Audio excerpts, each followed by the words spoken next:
नमस्कार, आप सभी का स्वागत है। आप मेरे साथ देख रहे हैं फ्री जर्नल मीडिया नेटवर्क और मैं हूं आपके साथ प्रियंका। मंगलवार 26 जुलाई को एक बार फिर से कांग्रेस की राष्ट्रीय अध्यक्ष सोनिया गांधी की ईडी के सामने पेशी हुई। लेकिन यहाँ पर सियासत जो है देश की इस पूरे मामले पर एक अलग तरीके से ही अलग रूप लेती हुई नजर आई। दरअसल सत्ता पक्ष जहां ईडी के सवालों का सामना करते हुए सोनिया गांधी पर तो निशाना साध ही रहा है, साथ ही साथ आपको बता दें कि कांग्रेस ने इसके विरोध में जिस तरीके से धरना प्रदर्शन किया, सड़क पर उतरे और अपनी नाराजगी जताई, इसको लेकर एक अलग तरीके की बहस शुरू हो चुकी है कि आखिरकार सत्ता पक्ष और विपक्ष ऐसे मामलों को लेकर आपस में टकराते हुए नजर आएंगे तो देश का विकास किस तरीके से होगा। इसी मसले पर हमारे साथ कुछ खास मेहमान जुड़े हुए हैं, इस मुद्दे पर अपनी राय रखेंगे। सबसे पहले हम आपको यहाँ पर नेशनल हेराल्ड मामला क्या है ये थोड़ा सा शॉर्ट डिटेल में बताते हैं। दरअसल भाजपा नेता सुब्रमण्यम स्वामी ने साल 2012 में दिल्ली के पटियाला हाउस कोर्ट में एक याचिका दाखिल की थी। इस याचिका में स्वामी ने सोनिया गांधी, राहुल गांधी, मोतीलाल वोरा, ऑस्कर फर्नांडिस, सैम पित्रोदा और सुमन दुबे के खिलाफ घाटे में चल रहे नेशनल हेराल्ड अखबार को पैसों की हेराफेरी कर हड़पने का आरोप लगाया था। इस मामले में कांग्रेस का मुखपत्र जो नेशनल हेराल्ड मामला था, इसका प्रकाशन साल 1938 में देश के पूर्व प्रधानमंत्री पंडित जवाहरलाल नेहरू ने 5000 स्वतंत्रता सेनानियों के साथ मिलकर किया था।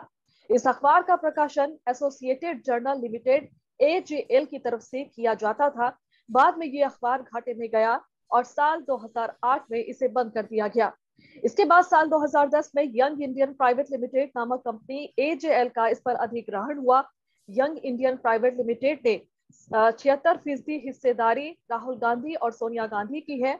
बाकी 24% हिस्सेदारी मोतीलाल वोरा और ऑस्कर फर्नांडिस के पास थी। आरोप इस पर यह है कि यंग इंडियन प्राइवेट लिमिटेड ने महज 50 लाख रुपए में एजेएल कंपनी का अधिग्रहण किया, जबकि एजेएल की संपत्ति जो है वो करीब 2000 करोड़ रुपए की है। और इसी को लेकर 26 जून 2014 में कोर्ट ने सोनिया गांधी, राहुल गांधी समेत सभी आरोपियों को समन जारी किया। इसके बाद आपको बता दें इसमें कि 1 अगस्त 2014 को ईडी ने इस केस में संज्ञान लेते हुए मनी लॉन्ड्रिंग का मामला दर्ज किया।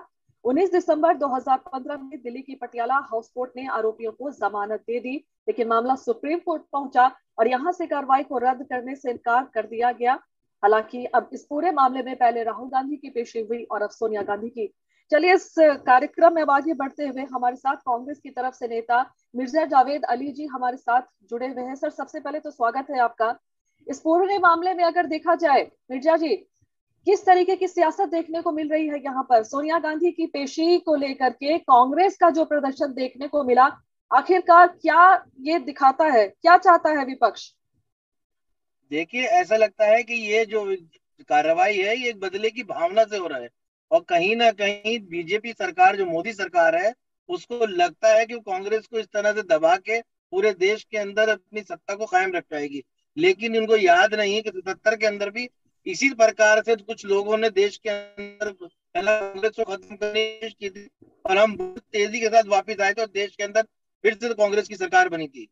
तो ये गलत बीजेपी निकाल दे। अगर वो सत्ता का दुरुपयोग करेगी तो आज के अंदर मीडिया के साथ साथ जो सोशल मीडिया के जरिए माध्यम से देश के जागरूक नागरिक सब कुछ देख रहा है, उसको मालूम है कि आप किस तरीके से इस तरीके से कानून को है ना अपने हाथ में ले रहे हो और किस तरीके से आप इस चीज को दबाने की कोशिश कर रहे हो।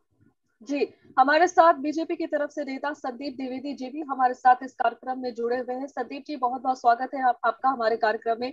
साथ ही यहाँ पर आपको बता दें कि बिलाल सब्जवारी जी पॉलिटिकल एक्सपर्ट भी हैं, वो भी हमारे साथ इस कार्यक्रम में जुड़े हुए हैं। आप सभी का स्वागत है।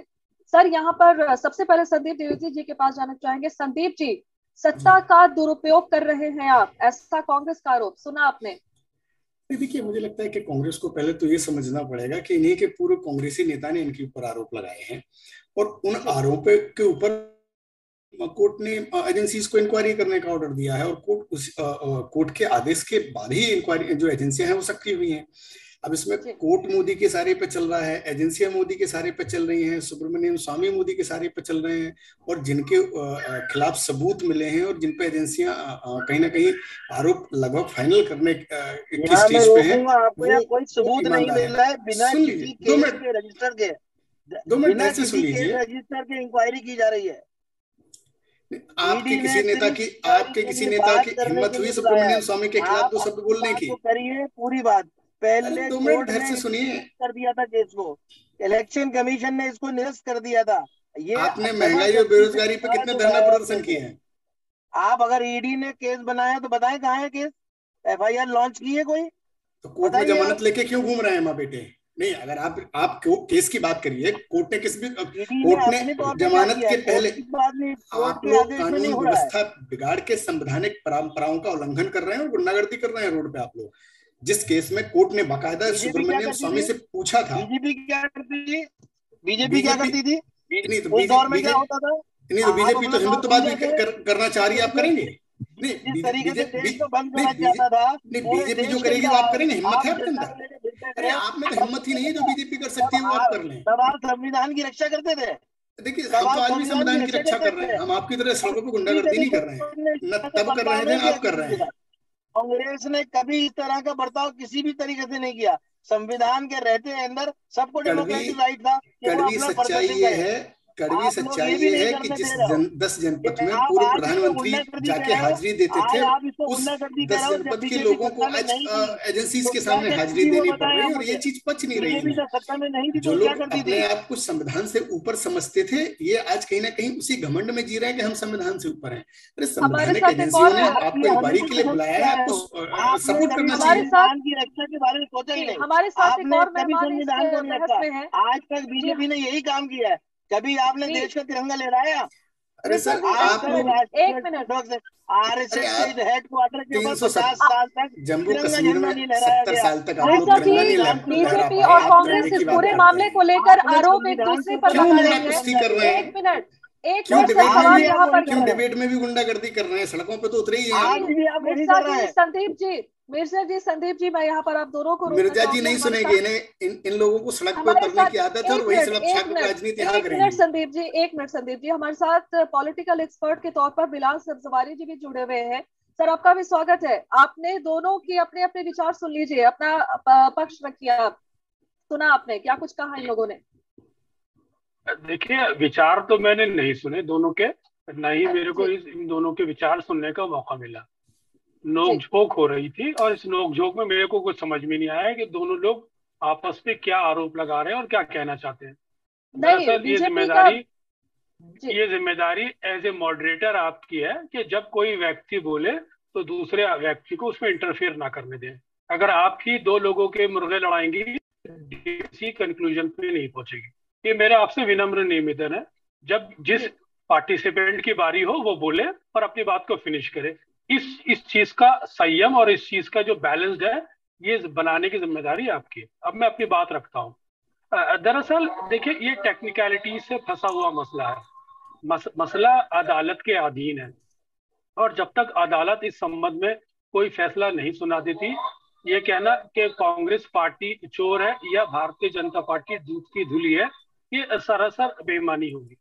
लेकिन मैं इस मौके पर यह कहना चाहूंगा कि नेशनल हेराल्ड का मुद्दा फिलहाल राजनीति की भेंट चल गया है। भारतीय जनता पार्टी को ये अधिकार है सत्ता में रहते हुए, खासतौर से उनके अधीन जो एजेंसीज हैं, कि वो अगर किसी मुद्दे पर किसी भी व्यक्ति को जो इस तरह के मामले में संलिप्त है उसको बुलाकर इन्वेस्टिगेशन करें। ये यकीनन एजेंसियों का अधिकार है। लेकिन अगर एजेंसियां इस तरह के कार्रवाई करती हैं और इस तरह की पूछताछ करती हैं तो एजेंसियों को भी किसी नतीजे पर पहुंचना चाहिए। काफी समय से हम ये देख रहे हैं कि एजेंसी राहुल गांधी को, सोनिया गांधी को समय समय पर बुला के बात तो करती हैं लेकिन किसी नतीजे पे नहीं पहुंच पाती है। जब आप किसी मुद्दे का राजनीतिकरण करते हैं तो दरअसल उसके पीछे राजनीतिक मंशाएं भी होती हैं। सोनिया गांधी की जो छवि है और जो राहुल गांधी की छवि है, विपक्ष में रहते हुए इनकी छवि को डेंट कैसे किया जाए या इनकी छवि पर दाग कैसे लगाया जाए, ये एक सरकार की रणनीति का हिस्सा है। उसके अंदर ईडी को वो टूल समझ के इन लोगों का इस्तेमाल कर रही है या नहीं कर रही है, ये अलग अलग विषय है। लेकिन जब आप किसी पर कार्रवाई करते हैं, खासतौर से विपक्षीय पार्टी पर, तो सरकार को या मौजूदा सरकार को ये संदेश देना चाहिए कि सिर्फ विपक्ष ही भ्रष्टाचार के मुद्दों में संलिप्त नहीं है, सत्ता पक्ष के लोग भी भ्रष्टाचार के मुद्दों में संलिप्त होते हैं। जब जब सरकार ही दरोगा बन जाती है तो ये प्रोरोगेटिव सरकार का हो जाता है कि वो जिसको चाहे छोड़ दे, जिसको चाहे बख्श दे। दरअसल अगर कार्रवाई में इतनी निष्पक्ष है सरकार, तो राफेल पे भी कार्रवाई होना चाहिए। अगर कार्रवाई में इतनी निष्पक्ष है सरकार, तो ऐसे बहुत सारे उदाहरण हैं कि जहां पर सरकार को निष्पक्ष होकर कार्रवाई करनी चाहिए। अभी भारतीय जनता पार्टी के उत्तर प्रदेश के अंदर कुछ लोग पकड़े गए थे, वहां पे भी कार्रवाई होनी चाहिए। तो ये सरकार की जिम्मेदारी है कि कार्रवाई में निष्पक्षता लाए। रहा सवाल ईडी का, तो ईडी का मामला सरकार के अधीन है, और जब तक ये मुकदमा चल रहा है तब तक ये कहना कि सोनिया गांधी दूध की धुली है या राहुल गांधी दूध के धुले, या फिर आरोप जो लगाए जा रहे हैं उसमें निष्पक्षता है, इस पर किसी नतीजे पे नहीं पहुंचा जा सकता। बिलाल जी, यही तो सवाल हमारा भी है। बिलाल जी, यही सवाल हमारा भी है कि क्या बदले की कार्रवाई हो रही है, राजनीति बदले की हो रही है? देखिए, जहां तक सवाल कार्रवाई का है, समय समय पर चाहे कांग्रेस सरकारें रही हो या भारतीय जनता पार्टी की सरकारें रही हो, एजेंसियों उसका दुरुपयोग समय समय पर दोनों सरकारें करती आई हैं। लेकिन फर्क इतना है कि कुछ लोग इस एजेंसी का दुरुपयोग सलीके से करते हैं और कुछ लोगों को सलीका नहीं है। तो भारतीय जनता पार्टी के मामले में यहाँ सलीके का अभाव नजर आता है। ऐसा लगता है कि कार्रवाई एक तरफा हो रही है, और इस कार्रवाई के अंदर इसमें एक अति धारण कर लिया है, कुछ जरूरत से ज्यादा ही कार्रवाई हो रही है। जी ठीक है, संदीप द्विवेदी जी का रुख करेंगे। कुछ जरूरत से ज्यादा कार्रवाई हो रही है, ऐसा कहना है बिलाल जी का, एजेंसियों का दुरुपयोग। जवाब आपका संदीप द्विवेदी जी, आप सुन पा रहे हैं हमें संदीप द्विवेदी जी? जी जी, देखिए, पहली चीज मैं आपको ये बता दूं कि जिस व्यक्ति ने एक केस लगाया, जिस व्यक्ति ने इस केस से जुड़े हुए सबूत कोर्ट के समक्ष रखे, उस व्यक्ति के ऊपर किसी कांग्रेसी कार्यकर्ता या किसी कांग्रेसी नेता की हिम्मत हुई दो शब्द बोलने की? नहीं बोल सकते हैं, क्योंकि जानते हैं कि इसके बाद वो क्या क्या इनके खिलाफ लाके खोल देगा, इनकी पूरी राजनीतिक जो जमीन है वो खत्म हो जाएगी। दूसरी चीज देखिए, जिस तरीके से अभी हमारे राजनीतिक विश्लेषक जी कह रहे थे कि सवाल यहाँ पर ये भी है कि सुब्रमण्यम स्वामी से जुड़ा ये उन्होंने ये मसला उठाया था। एक तरीके से देखा जाए कि आपके पार्टी में जो कोई भी शामिल होता है या आपके पास जो भी चला जाता है वो दूध का धुला हो जाता है, सारी चीजें छिप जाती है। नहीं देखिए, ऐसा नहीं है। हमारी पार्टी में जो आता हो दूध का धुला हो जाता हो, हम ऐसे व्यक्ति को लेते ही नहीं है जो करप्ट है। अगर है भी तो हम उसको कोर्ट के अंदर डाल के सजा देने का भी काम करते हैं। उसका सबसे बेस्ट एग्जांपल मैं बताऊं आपको, उत्तर प्रदेश में सेंगर जो एक सपा के विधायक थे, जिनके ऊपर बलात्कार के आरोप थे, सपा के शासनकाल में उन्होंने उस घटना को अंजाम दिया था। बीजेपी में आए, केस खुला, सबूत पाए गए, आज जेल के अंदर है। इसको निष्पक्षता कहा जाता है। देखिए, यहाँ बात राहुल सोनिया, यहाँ बात ये नहीं कि किसके ऊपर केस चल रहा है, कौन सी एजेंसी चला रही है। यहाँ बात ये है कि आज भी कहीं ना कहीं सोनिया गांधी और राहुल गांधी अपने आप को संविधान से ऊपर समझते हैं, और इन्हें जो कभी आम जनता के लिए सड़कों पे नहीं उतरते हैं, वो राहुल गांधी और सोनिया गांधी के लिए रोज सड़कों पे उतर के उत्पात मचा रहे हैं। तो कहीं ना कहीं इन लोगों को समझना पड़ेगा कि आप आम जनता ने आप लोगों को नेता बनाया, और आम जनता के मुद्दों की आप बात नहीं करते हैं। और लेकिन ऐसा क्या है संदीप जी, ऐसा क्या है कि बार बार सत्ता पक्ष पर, सरकार पर एजेंसियों के दुरुपयोग करने का ही आरोप लगता है? क्योंकि ये तो मतलब फैक्ट है कि जितने भी विपक्ष के जो बड़े चेहरे देख लीजिए, बड़े जो नेता है, वो सब के सब मतलब कहीं ना कहीं मतलब जांच एजेंसियों के दायरे में ही है।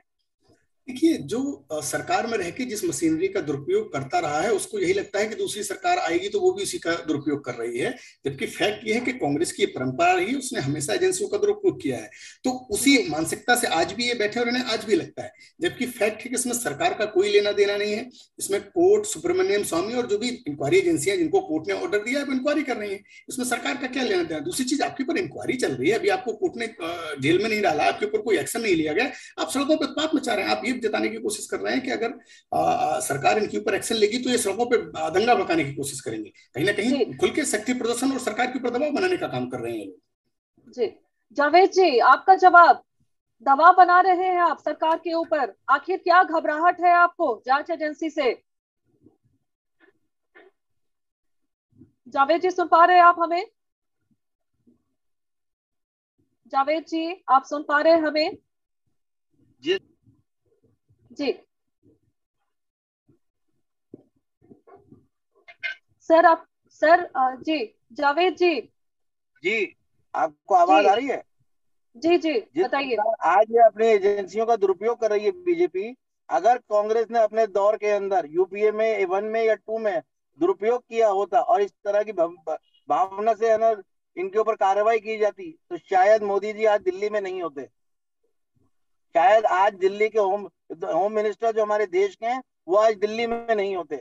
वो आज जहां होते वो उनको भी पता है कि कहाँ होते।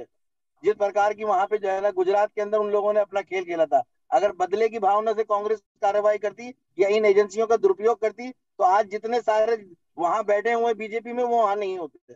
जिन लोगों को इन्होंने संरक्षण दे रखा है, आज सबसे ज्यादा अगर क्रिमिनल केसेस है किसी भी संसद में उठा लीजिए या किसी विधानसभा में उठा लीजिए, जो भाजपा के टिकट पे जीत कर आए उनके क्रिमिनल रिकॉर्ड उठा लिए, कितने ज्यादा है। जी संदीप जी, यहाँ पर एक बार फिर से आपकी तरफ क्रिमिनल केसेस की अगर बात कर ली जाए या फिर अन्य मुद्दों की बात कर ली जाए, तो सीधे सीधे मिर्जा साहब का बयान आपने सुना। उनका कहना है कि हमने बदले की कार्रवाई अगर की होती तो आज नरेंद्र मोदी देश के पीएम नहीं होते, अमित शाह नहीं होते देश में केंद्रीय मंत्री बनकर। देखिए, पहली चीज तो मोदी जी और अमित शाह जी को लगभग 10-12 साल जिन्होंने घूंट पानी पी पी के कहीं ना कहीं परेशान किया हो, अमित शाह जी को जिन्होंने प्रदेश से बाहर निकाल दिया हो, मोदी जी को जिन्होंने 10-10 12-12 घंटे बिठा के रखा हो और पानी तक के लिए ना पूछा हो एक मुख्यमंत्री को, वो आज इस चीज की दुहाई दे रहे हैं। दूसरी चीज मैं आपको बता दूं, देखिए मैं फिर कहूंगा कि ये लोग आज भी उस मानसिकता में जी रहे हैं जहां ये अपने आप को संविधान से ऊपर समझते हैं। देखिए, यहाँ मैं खुल के चैलेंज करके कहता हूं कि सोनिया गांधी या पूरी कांग्रेस ब्रिगेड ये बता दे कि कौन सी संवैधानिक परंपरा का यहाँ उल्लंघन हुआ है। भाई, एजेंसियों का हक है, अगर उन्हें लगा है कि किसी केस में गड़बड़ी हुई तो पूछताछ करेंगे और पूछताछ करना उनका हक है। अब इसको लेके आप सड़कों पर उतरेंगे, दंगा करेंगे, धरना प्रदर्शन करेंगे, ये तो आप कहीं ना कहीं एजेंसियों के ऊपर दबाव बनाने की कोशिश कर रहे हैं और कहीं ना कहीं जो संवैधानिक परंपराएं हैं उनको तोड़ने की कोशिश कर रहे हैं। जी, बिलाल जी का रुख करेंगे। बिलाल जी, आपने इन दोनों के स्टेटमेंट को सुन लिया। एक तरीके से प्रधानमंत्री नरेंद्र मोदी पर भी जावेद साहब ने अपनी बात कही है कि अगर हमने बदले की कार्रवाई की होती तो आज वो देश के पीएम नहीं होते, दिल्ली नहीं पहुंचते। देखिए, ये सवाल ये नहीं है कि किसने किस पर किस तरह से कार्रवाई की होती। सवाल ये है कि क्या मौजूदा समय में जो सरकारी एजेंसीज हैं उसका दुरुपयोग हो रहा है या नहीं हो रहा। एक डिबेट का इशू ये है। और क्या विपक्ष के नेताओं को उन एजेंसियों के माध्यम से प्रताड़ित किया जा रहा है या नहीं किया जा रहा है। जैसे मैंने पहले कहा था कि सरकारी एजेंसियों का दुरुपयोग समय समय पर सभी सरकारें करती आई हैं, इसमें कोई दो राय नहीं। और रहा सवाल नेशनल हेराल्ड के मसले का, तो ये एक परसेप्शन की लड़ाई है। इस परसेप्शन के अंदर ऐसा महसूस होता है कि यकीनन सरकारी एजेंसीज का दुरुपयोग हो रहा है। अभी थोड़ी देर पहले भारतीय जनता पार्टी के प्रवक्ता संदीप भाई ये कह रहे थे कि इसमें सुब्रमण्यम स्वामी जी ने जो इसमें बेसिक कंप्लेनेंट है उन्होंने कंप्लेंट डाली थी। यकीनन सुब्रमण्यम स्वामी ने कंप्लेंट डाली थी, जिसके बाद से ये मामला लोअर कोर्ट से होते हुए हाई कोर्ट पहुंचा और हाई कोर्ट से होते हुए सुप्रीम कोर्ट पहुंचा। यकीनन सुब्रमण्यम स्वामी ने कंप्लेंट डाली थी। तो अगर आप सुब्रमण्यम स्वामी को इतना ऑथेंटिक मानती है भारतीय जनता पार्टी, मैं भारतीय जनता पार्टी के प्रवक्ता से बड़ी सभ्य भाषा में सवाल करना चाहता हूं, अगर सुब्रमण्यम स्वामी को आधार मानकर वो पूरी डिबेट को करना चाहते हैं तो सुब्रमण्यम स्वामी ने ऑन रिकॉर्ड ये भी ट्वीट किया है कि भारत की सुरक्षा के अंदर चूक हुई है और चीन के सैनिक भारत के अंदर अपना घर बचा चुके हैं, चीन ने भारत की जमीन हथिया ली है। तो क्या इस पर डिफेंस मिनिस्ट्री ने, ये सुब्रमण्यम स्वामी का ट्वीट है, तो क्या इस पर डिफेंस मिनिस्ट्री ने उनको फॉलो करते हुए कोई कमीशन ऑफ इंक्वायरी सेटअप किया? सुब्रमण्यम स्वामी तो ये भी कह चुके हैं कि जो नोटबंदी पर फैसला लिया गया था वो नीतिगत गलत फैसला था जिसके चलते भारतीय अर्थव्यवस्था को नुकसान हुआ। क्या इस पर कोई कमीशन ऑफ इंक्वायरी सेटअप हुआ? सुब्रमण्यम पहले मुझे अपनी बात पूरी करनी दीजिए। सुब्रमण्यम स्वामी तो ये भी कहते हैं, समय समय पर मोदी पर सवाल उठाते हैं, समय समय पर भारत की कैबिनेट पे सवाल उठाते हैं। तो क्या सुब्रमण्यम स्वामी के जो ट्वीट्स हैं या उनकी शिकायत है भारतीय जनता पार्टी से, भारतीय जनता पार्टी के नेता होने के नाते क्या उसको भारतीय जनता पार्टी ने संज्ञान में लिया?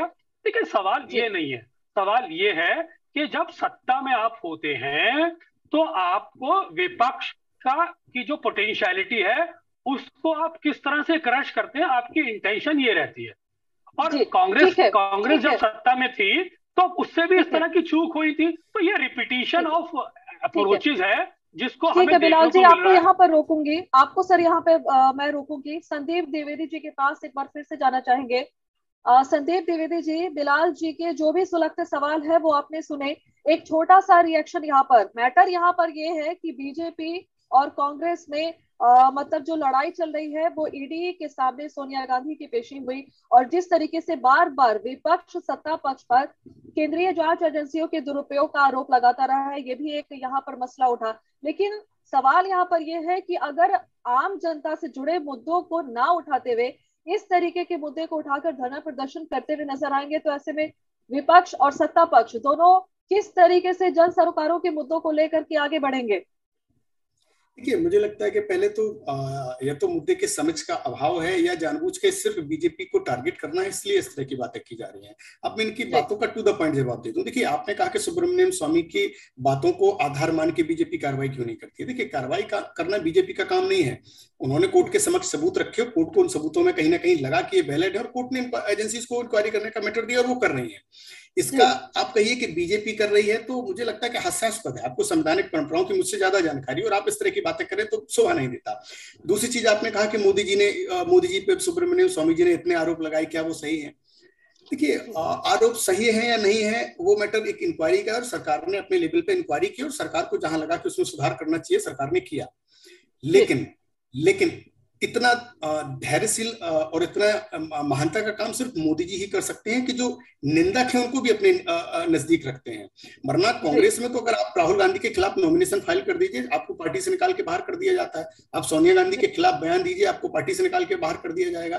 तो इसलिए देखिए, मैं फिर कहूंगा कि यहाँ संवैधानिक परंपराओं का पूरा पालन हो रहा है, एजेंसियां अपना काम कर रही हैं। अब बीजेपी को आप राजनीतिक प्रोपोगंडा के तहत कटघरे में खड़ा करना चाहें तो करें। दूसरी चीज ये भी है कि प्रैक्टिकली ये है कि कांग्रेस के पास आज मुद्दों का अभाव है, इनके पास कार्यकर्ता इनका हताश हो चुका है, इसलिए कहीं ना कहीं कार्यकर्ता में जान फूकने के लिए और इस हताशा को दूर करने के लिए नोरा कुश्ती कर रहे हैं।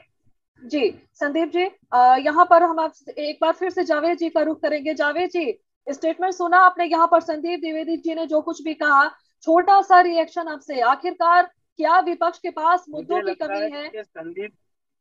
संदीप जी को मामलात के मामले में बहुत कुछ जानकारी नहीं है। जिस तरीके से सुब्रमण्यम स्वामी जी ने उन्हीं की पार्टी के अंदर उनके ही लोगों के ऊपर, उनकी लीडरशिप के ऊपर कितनी बार सवाल उठाए हैं, क्या उसका जवाब उन्होंने दिया?